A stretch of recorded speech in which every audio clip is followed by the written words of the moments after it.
2019년 11월 2일 토요일 아침, 전남대학교 1호 일문학과 학생들이 분주하게 학교를 돌아다니는 모습이 보입니다. 지난 7월 한일 관계가 악화되면서 한일 문제에 직면하고 역사를 공부하기 위해 역사 탐방을 떠나고자 하는 것입니다. 이번 답사는 어떤 일정과 목표를 갖고 떠나는 것일까요? 전남대학교 일월문학과 조교 최승현입니다. 경기도 광주로 가서 나눔의 집에 가서 남한산성의 행궁을 둘러본 후 광주로 돌아오는 게 오늘 일정입니다. 이번 여름부터 시작해서 한일 관계가 되게 좋지 않은데 우리가 제대로 알고 있는 게 많이 없다고 생각해서 역사의 증인이 계신 이 나눔의 집에 와서 제가 배울 수 있는 게 많다고 느껴서 이 프로그램을 기획하게 되었습니다. 일본에 대한 막연한 증오나 분노보다는 확실히 알고 어떤 일이 있었는지를 파악한 다음 그거에 대해 논리적으로 우리가 어떤 이야기를 들어도 반박할 수 있을 만한 그런 기본 소양을 기르는 게 목표입니다. 아침 일찍 광주에서 출발하여 3시간 반이 걸린 끝에 경기도 광주에 있는 나눔의 집에 도착했습니다. 도착한 후 가이드를 따라 위안부 역사관을 먼저 둘러보았습니다. 나눔의 집과 위안부 역사관은 어떤 곳일까요?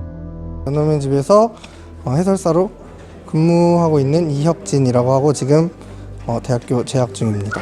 이제 나눔의 집은 위안부 피해자 할머님들이 거주를 하시면서 생활을 하고 계시는 곳인데 위안부 피해자 역사관까지 함께 있는 곳이라고 알고 계시면 될 것 같아요. 일본 군인들이 할머님들께 어떤 일을 했는지 어떤 말도 안 되는 주장으로 본인들이 잘못을 안 했다라고 말을 하는지가 가장 중요한 내용이라고 생각을 하시면 될 것 같아요. 이제 일간에서는 이제 위안부라는 단어의 정의, 그리고 어느 정도의 여성분들이 끌려갔는지, 몇 명 정도의 여성분들이 끌려갔는지, 2관에서 이제 좀 본격적으로 위안소가 어떻게 만들어졌는지, 일본군들은 할머님들을 어떻게 생각을 했는지, 어떻게 대했는지, 그리고 3관은 이제 2관에서 들었던 위안소가 어떻게 생겼는지, 이제 4관에서는 이제 할머님들이 끌려가셔서 어떤 생활을 했는지 우리나라만의 문제가 아니다 라는 점, 이 위안부 문제가 어떻게 세상에 알려지게 됐는지, 그에 따라서 한국 정부는 어떻게 대응을 했는지 등을 알 수 있는 곳이라고 생각을 하시면 될 것 같습니다. 그래도 할머님들이 정말 힘드셨겠구나,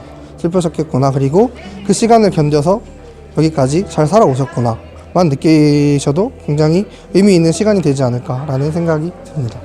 위안부 역사관을 둘러본 후 실제 일본군 성노예 피해자 할머니를 직접 뵙고 이야기를 나눌 수 있는 시간을 가졌습니다. 전남대학교 1호 일문학과 학생들은 할머니의 이야기를 들으며 어떤 생각을 갖게 되었을까요? 경기도 광주에 가게 되었는데 나눔의 집에서 위안부 할머니를 뵌 게 가장 인상 깊었지 않았나 싶습니다.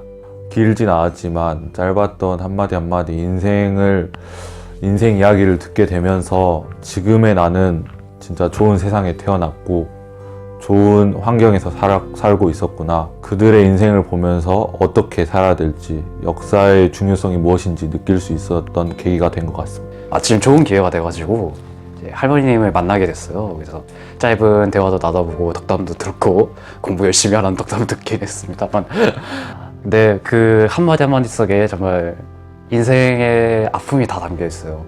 할머니 그 한 분도 말하실 때마다 계속 울먹거리면서 이렇게 계속 자기 피해 상황을 말하는데 얼마나 그게 고통스러울까. 우리 세대만이 기억해야 할 일이 아니라 다음 세대 넘어서까지 이 피해 사실을 알리고 또한 이걸 공론화시켜서 이걸 절망 잊지 말아야겠다. 할머니와 뜻깊은 시간을 가진 후 다음으로 남한산성으로 향했습니다. 남한산성으로 가는 길은 차가 많이 막히고 하루 일정에 서둘러 다시 광주로 돌아가야 했기 때문에 각자 자유롭게 1시간 동안 둘러보고 돌아왔습니다. 전남대학교 1호 일문학과 학생들은 이번 답사 프로그램을 통해 어떤 것을 느꼈을까요? 이런 프로그램이 솔직히 저희 과에서는 별로 없었는데 정말로 뜻깊은 경험인 것 같습니다. 왜냐하면 학과 사람들과 이렇게 떠나는 건 학기 초 MT? 이런 거 빼고는 딱히 없었는데 뜻깊고 의의 있는 여행을 갔다 오고 답사를 통해서 이런 기회가 좀 많았으면 좋겠다라는 생각이 들었습니다. 이번 프로그램이 되게 유익했던 활동이었습니다. 이제 학과 사람들하고 어울릴 수 있는 기회가 많이 없고 이제 현실적 상황에서 학과에서 또 MT 말고 이제 답사라는 프로그램이 또 생기니까 너무 좋은 것 같아요. 그리고 테마가 있잖아요. 이제 이런 역사적인 테마도 같이 있으니까 비단 저희 학과뿐만 아니라 그러니까 일어일문 학과뿐만이 아니라 다른 학과에서도 좀 많이 맞았으면 좋을 것 같아요. 왜냐면 이걸 통해서 또 다른 학과, 타 학과하고 이제 교류도 생기고 이런 프로그램이 좀 더 많아졌으면 어떨까. 학생들에게도 의미 있고 유익한 시간이 되었던 일어일문학과 한일관계 역사 문화 탐방. 앞으로도 학교에서 이런 좋은 기회가 많이 생기기를 바라며 학생들도 이런 기회를 통해 더욱 발전할 수 있기를 바랍니다.